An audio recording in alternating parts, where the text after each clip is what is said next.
Evening, I'm Brian Master. We begin tonight with pushback from Governor Pillen.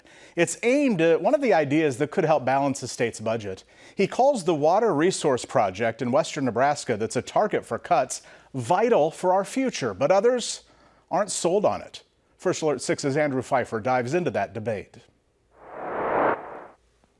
Governor Pillen says water is the second most important resource in Nebraska, only behind its people. We're going to fight like heck to make sure that we get every drop of water that comes to Nebraska for us. From my seat, there's no negotiating. He's all in on the Perkins County canal project, which would divert water from the South Platte River in Colorado to Nebraska.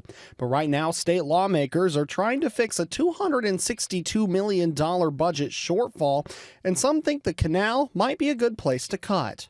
It seems a little bit fiscally irresponsible to completely act as though that $600 million is off limits. Tuesday, lawmakers tacked an amendment onto a bigger bill that, if approved, could take $126 million from the canal's funding. Do we want sort of the Cadillac version, the Cadillac Canal, or do we think we can go with something that's a little bit more sized down? A number of us have pointed towards study after study that has shown a canal can be built that is not as expensive or as physically large as the one that's currently being proposed. The compact that supposedly gives Nebraska the right to move forward with the project is more than 100 years old.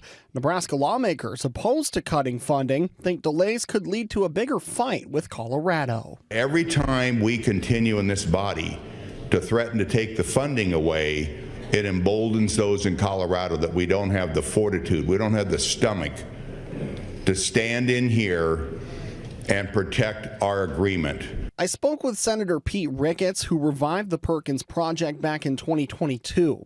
He believes pulling any sort of funding will pose as a threat to Nebraska's agriculture. At the end of the day, if we don't have a canal that allows us to get the right amount of water from Colorado to be able to store that in a reservoir and be able to use it for irrigation, we're going to be harming agriculture. You also have to make sure that you're laying the foundations for the long-term growth of the state and not being penny wise and pound foolish. State Senator George Duncan of Lincoln argues that to avoid cutting important programs and services, lawmakers must consider dipping their wallets into the canal. The issue is we find ourselves in this budget deficit, and we are trying to, frankly, nickel and dime various agencies and balance the budget on the back of everyday hardworking Nebraskans. Reporting in Omaha, Andrew Pfeiffer, First Alert 6. Since this idea came forward in 2022, the Colorado governor's team has called the canal a waste of taxpayer dollars and a threat to the private land of hardworking farmers and ranchers in Colorado and Nebraska. Now, Nebraska has made offers to buy Colorado land, but there are legal questions as to what Nebraska can do if Colorado landowners refuse to sell.